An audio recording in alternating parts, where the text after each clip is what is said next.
Assalamualaikum warahmatullahi wabarakatuh. Hari ini kita akan membahas materi tentang mikroorganisme. Mikro. Mikro itu artinya kecil. Sedangkan organisme itu makhluk hidup. Jadi mikroorganisme itu adalah makhluk hidup yang kecil. Apa saja? Ada bakteri, ada virus, ada jamur, dan juga ada protista.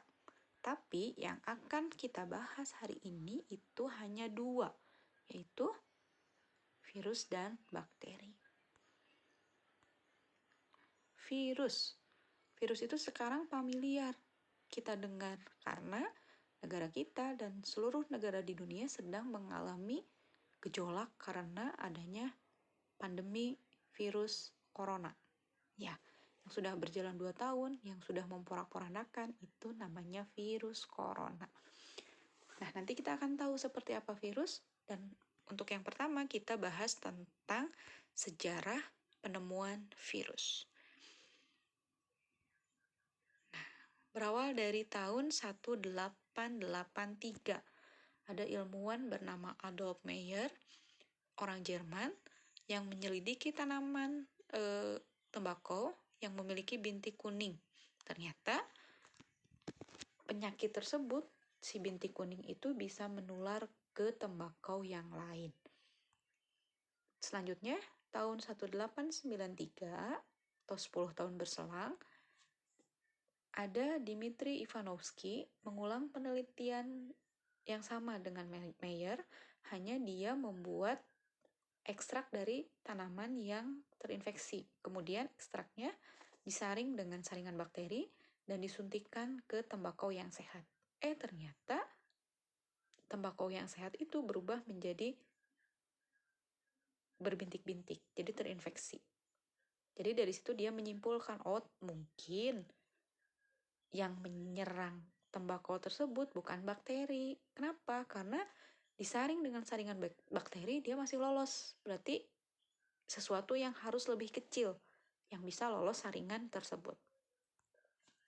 Selanjutnya tahun 1897, ada ilmuwan Belanda, Martinus Beijering, melakukan percobaan terhadap penyakit bintik kuning dan disimpulkan bahwa patogen penyebab penyakit hanya dapat berkembang biak pada makhluk hidup.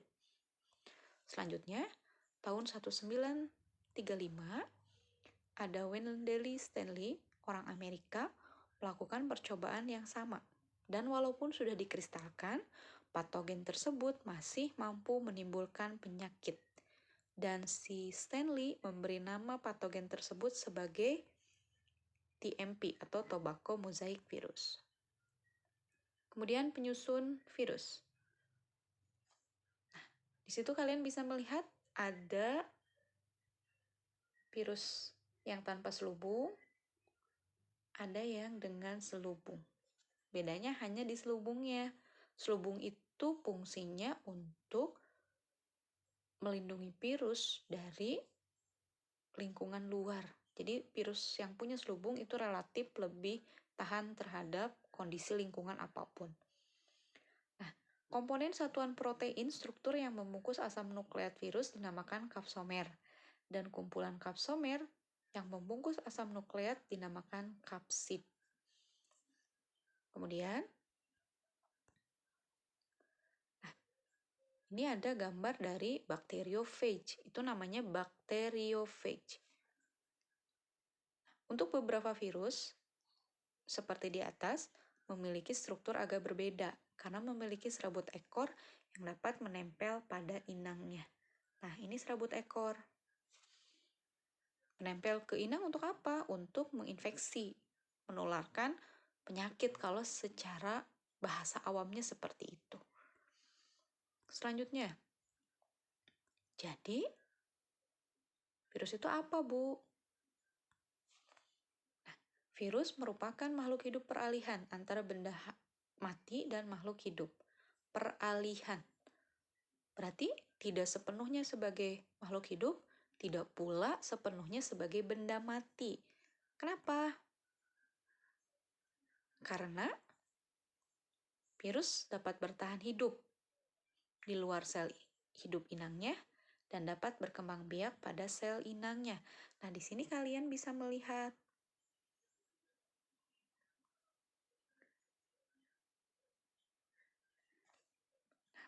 virus bisa mengkristal itu sebagai ciri dari benda mati. Sedangkan dapat berkembang biak itu adalah ciri sebagai makhluk hidup. Jadi, virus itu jelas di sini sebagai makhluk hidup yang setengahnya berupa makhluk hidup, sisanya ciri-cirinya sebagai benda mati. Nah, ini mengkristal itu ciri sebagai benda mati. Sedangkan yang berkembang biak itu adalah ciri sebagai makhluk hidup. Jadi, dua ciri bertolak belakang itu dimiliki oleh satu benda, maka benda itu bisa dikategorikan sebagai benda mati, bisa dikategorikan sebagai makhluk hidup. Selanjutnya, ciri-ciri virus. Virus itu punya ciri spesifik yang tidak dimiliki makhluk hidup lain. Ciri-cirinya apa saja? Yang pertama, berukuran antara 10 sampai 400 nanometer. Kecil sekali sehingga karena seperti ini ukurannya, virus itu tidak bisa diamati dengan mikroskop biasa, tetapi harus dengan mikroskop elektron.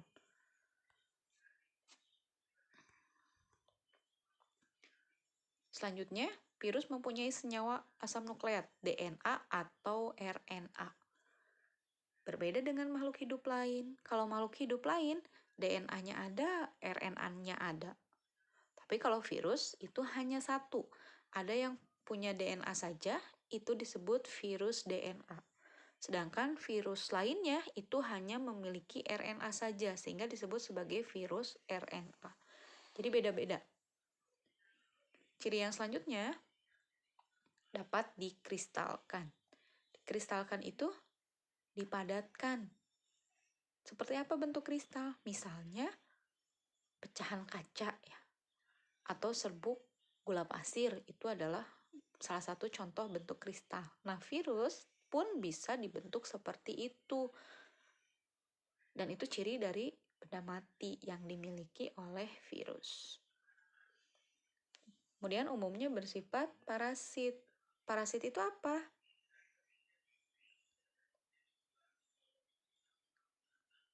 Parasit itu apa? Parasit itu hidup menempel pada inang atau makhluk hidup lain dan umumnya bersifat merugikan, menyebabkan kerusakan atau membuat inangnya terinfeksi penyakit. Selanjutnya, daur reproduksi virus. Bagaimana virus itu berkembang biak? Kenapa ketika tubuh kita terserang virus, cepat banget gejala-gejalanya muncul? Misalnya saat kita terserang virus influenza, awalnya bersin-bersin, mulai demam, hidungnya mulai meler, mulai sesak. Itu karena apa? Cepat sekali, karena virus di dalam tubuh kita, ketika sudah masuk satu virus misalnya, maka di dalam tubuh kita akan melakukan reproduksi, memperbanyak diri. Dengan cara apa? Ada dua cara. Yang pertama ada litik, yang kedua ada lisogenik. Dua daur tersebut masing-masing ada ciri spesifiknya. Nah, di situ daur litik. Daur litik itu terdapat 5 fase. Ada adsorpsi, penetrasi, replikasi, perakitan, dan lisis. 5. Sedangkan daur lisogenik ternyata kalau diamati pun sama ada 5. Ada adsorpsi, penetrasi, replikasi, perakitan, dan yang kelima itu berbeda. Bedanya di poin yang kelima. Kalau di sini ada lisis, kalau di fase lisis. Kalau yang di lisogenik tidak ada lisis. Lisis itu apa? Lisis itu rusaknya dinding sel inang. Jadi, kalau virus melakukan daur litik, dinding sel inangnya dirusak sehingga sel inangnya mati. Sementara kalau yang lisogenik tidak menyebabkan kerusakan sel inang, tetapi dia ikut bereproduksi bersama sel inang. Itu litik dan lisogenik.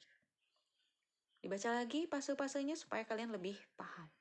Diulang-ulang melihat PowerPoint yang nanti Ibu bagikan. Selanjutnya, kita ke bakteri. Bakteri itu berbeda dengan virus. Kalau virus hampir sebagian besar bersifat parasit, kalau bakteri kebalikannya. Sebagian besar bakteri itu bersifat menguntungkan, entah itu untuk dunia kesehatan, dunia pertanian,